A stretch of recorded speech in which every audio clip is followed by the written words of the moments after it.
My name is Lucifer, but you may know me as Satan, the Devil, Old Scratch, Lord of the Flies, the Prince of Darkness, or any of a multitude of other less than flattering names.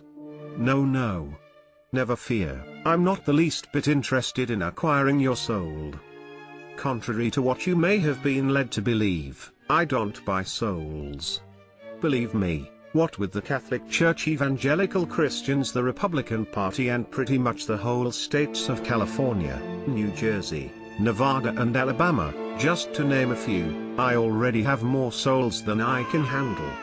You think it's a pain in the ass to have your in-laws staying over during the holidays? Just try and imagine what it would be like for an eternity.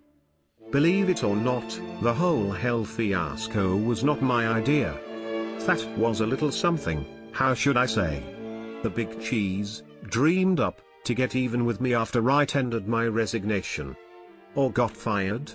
Depending on whose story you listen to. Sure, it was a good gig, but believe me, being an archangel had its downside. It was bad enough having to listen to those blasted harps and sour flutes all day long, or having to walk around on those damn clouds in sandals. Talk about some serious toe fungus. Anyway, what really griped me the most was constantly being at the old man's beck and call. He's a cranky old bastard, you know. He's got some serious ego issues. And anger. A day didn't go by when one of us was not sent out to smite some poor bastard for one reason or another. Usually very petty stuff. Lucifer, so-and-so's blood sacrifice didn't please me. You know what to do. Or, Lucifer, why don't you take Gabriel and Michael, pick up a few flaming swords and go put the fear of me into the inhabitants of such and such village. On call 24/7. Note that I said 7, and not 6. Did I mention lazy? It must be nice to work for 6 days and then take a day off and have it last an eternity. So, anyway, I tell the old fart that I'm quitting. He tells me I can't quit and I ask why. He tells me I'm fired. Fired?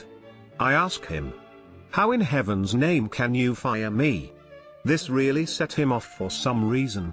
Maybe he took it as a challenge to his supreme authority. He hates that. Perhaps it was the bad pun? Or perhaps he was still pissed off about knocking up that Jewish girl Mary something or other.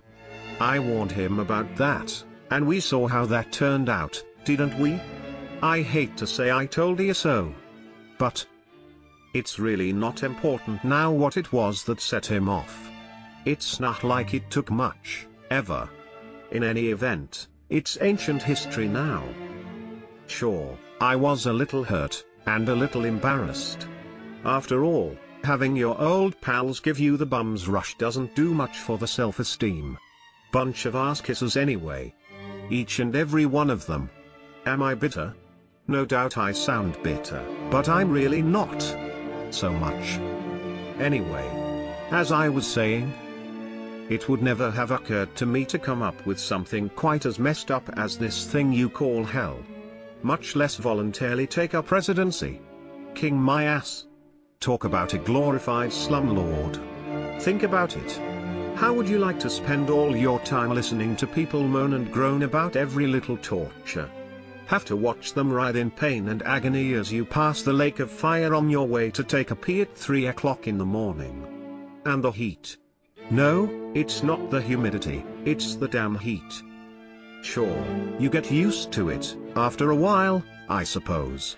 If it drops below 150 anymore I have to put on a sweater. But that's besides the point. So, by now you may be wondering just what exactly my point is. Well, I just want to set a few things straight. First of all, I am sick and tired of getting blamed for everything that goes wrong in your petty little world. Let something bad happen and bam, it's automatically my fault, no questions asked. On the other hand, every time something good happens it's all, praise be to God. I suppose he needs the validation more than me, insecure bastard that he is. But gimme a break here, will you? Let's face it, shit happens and I'm really not to blame for all of it. Sure, I get the occasional wild hair up my ass, or find myself in a bad mood and might do a dirty deed here and there, but it's not me who goes around wiping out entire worlds with fire or floods, or raining down brimstone on folks just because I don't agree with their morals. And all of this business about sin. Well, it wasn't me who came up with the nasty little concept of temptation. I had no need to constantly test people's faith and blind devotion to me. He really set you up for failure.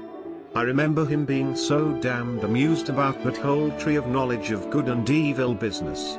He thought that it was pretty clever. He knew you would bite, pardon the pun. Truth be known, I was really only there for the paycheck. Which, all things considered, was pretty measly. In retrospect, I'm rather surprised that I put up with it for as long as I did.